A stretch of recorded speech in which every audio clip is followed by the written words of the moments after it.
sunrise, new day's dawning, and it's calling you and me, where the mighty Mississippi flows by Memphis, Tennessee. We've got woodlands, fields, and water. Hey, there is no better way. You can find out all about it on Outdoors with Larry Ray. Make some time, take the family, ask a friend, but don't delay. Listen up and learn about it on Outdoors with Larry Ray. Listen up and learn about it on Outdoors with Larry Ray. Good Saturday morning and welcome to another edition of the award-winning Outdoors with Larry Ray.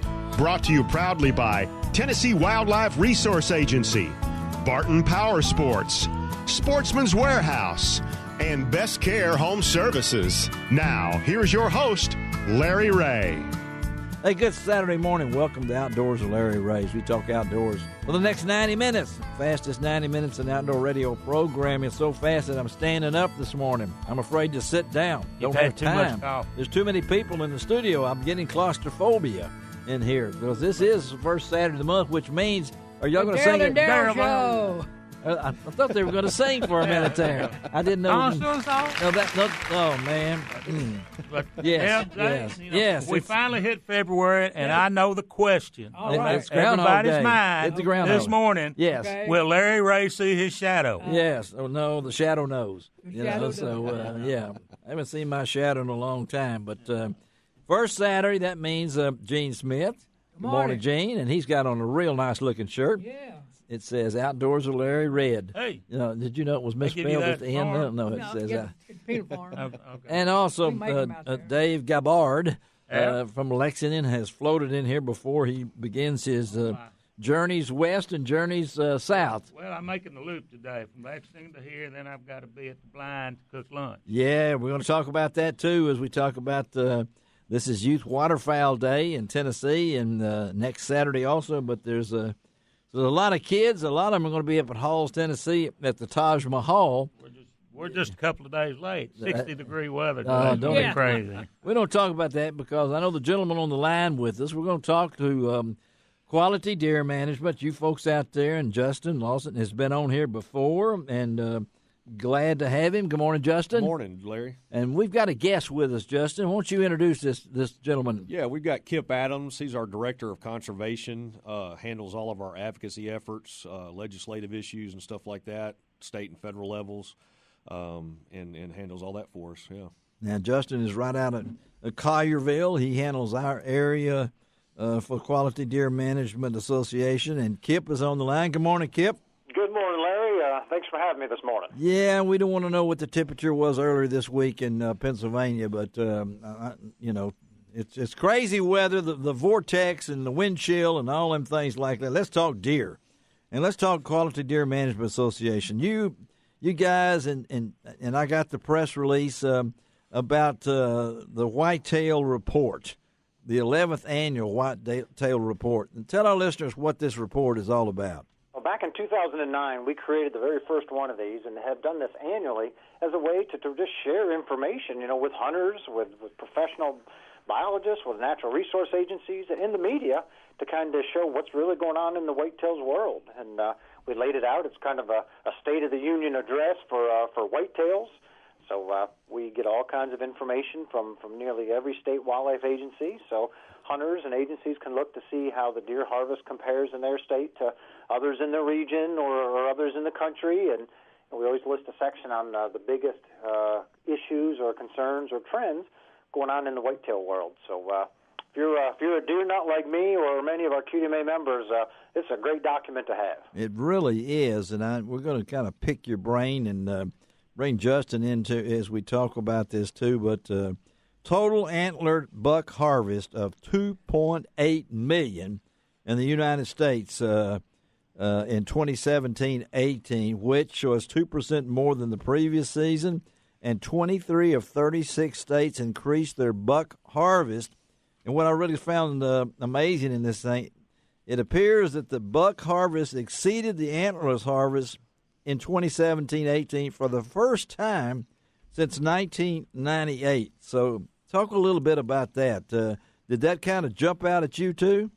Well, we've really been watching that because the last few years, the antlered buck harvest has been really getting close to the antlerless. And when we published this report, we had harvest data from every state except Alabama. Oh, okay. The reason for that was Alabama had some problem with the survey company that was looking at their data, so they weren't able to give us the numbers of bucks or does that were shot. So in the report, it looked like the buck harvest actually passed the antlerless harvest. I am proud to say just yesterday I got the data from Alabama, and it turned out it was almost exact, Larry. Really? Very close, bucks and does, but we still did harvest a few more antlerless deer than bucks. So that trend is continuing, but it's getting really close to us going back to killing more bucks again. Well, some folks just won't kill a doe. I mean, I've got 3 in the freezer. I'm glad of it. They eat very good, and I let some bucks walk this year. And I saw near the end of our season, which lasted extra time due to something called chronic wasting disease. It just ended this past Thursday. I saw a buck, the biggest buck of my life, with 8 does. Now you can't tell me that a man with 6 girlfriends or 8 girlfriends is not going to do too good. Okay, I was stunned. When I saw this. But you guys talk a little bit, Justin, about what quality deer man. What does it mean? Well, quality deer management, we basically want to balance the sex ratios. It's about quality habitat, yes, quality deer herds, not necessarily trophy management or traditional management. I mean, we want to balance the deer herd, balance the sex ratios, and let those bucks get a little bit older in an older age class. Well, that's what we're talking about. Age class. Some people have trouble. Dave Gabbard, you were a wildlife officer, and you've known this. Some people can look out there and tell how old a deer is. Some people look at me and know that I'm 92, but I really feel like it. But spotting that antler deer that is a 4-year-old deer, I think I can do that. It's the ones that maybe are 3 or 2 or age-wise. Well, that has a lot to do where you're hunting. That does, yes, and that's I'm pretty sure that they will agree that 2 things put antlers on deer is nutrition yes. and age, and sometimes in West Tennessee, like my county, Henderson County, the quality of the soil, pine trees and red clay, don't do very well to put. Unless you're quality, what people have got in their mind what a quality deer is. Unless you live in Alabama and they have a 400-day deer season, it seems like, But and the black belt of Alabama has a quality deer program, and I know, Kip, when you put this thing together, you look at these figures, and we didn't have these figures when I was growing up. I killed my first deer, and, I was so proud of that thing. And a lot of people didn't even see deer. And you're talking about over 2.8 million. Didn't have the technology to keep up with it. You had to crank telephone. But this, putting it in black and white, Kip, as you look at it and everything, what do you foresee? Are we on a pattern now that maybe folks are trying to balance that? Absolutely, and we've really seen a cultural shift in the mentality of the average deer hunter today, and the whole QDM movement, and that's not about pushing all these bucks to 4 or 5 years old. It's just about saving the majority of those yearling bucks, and then allowing hunters to sort out whether they want to start shooting them at 2 or 3 or whatever. But just that movement, protecting that first age class. What we see today, only about a third of the national harvest of bucks for the last 5 years were 1.5 years old. So we've really got to a good spot. We've kind of bottomed out there, which is a perfect, or I should say plateaued there. place that creates very healthy deer herds and incredible hunting opportunities, across the whitetails range. So we're at a really good place today with that. All right, we got a couple of minutes here, and Justin, you're in with us with CWD, and I got to touch on that a little bit from your organization's standpoint. You mentioned, and I mentioned too, we're up to over 140 positives as of this week. As of this week, that's correct. What does the Quality Deer Management take out of this? Well, it's not a good thing. I mean, it's something that we need to take very seriously.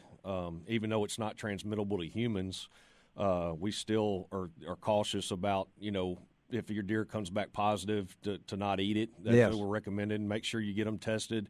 And the more testing we can do with TWRA, the better off we'll be to know where the all the cases are and what the prevalence rate will end up being. But it is not a good thing. No, and I've been on this thing, and our season ended Thursday, the extended season in the 3 counties. And Kip, where can the guys that can find out information about you guys and maybe get more involved with Quality Deer Management?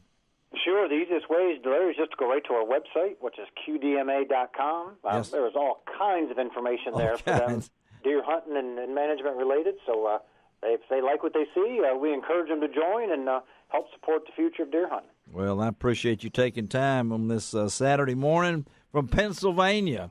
And we got Justin. Thank you, Justin, for being. Can you hang around for a little while? Yeah, you got to go. Because we're going to talk a little bit more about CWD a little bit later. Thank you, Kip. We'll talk to you, okay, buddy? Yes, sir. Thank you, Larry. You have a great day. Thank you. All right, let's take a break on Outdoors with Larry Ray. We're going to switch to something that we got the man himself here that can tell us everything about the National Rifle Association. He's fired up, I can tell it. He's a friend. He is. He's a friend of the NRA. We'll be right back to talk to Mike Webb.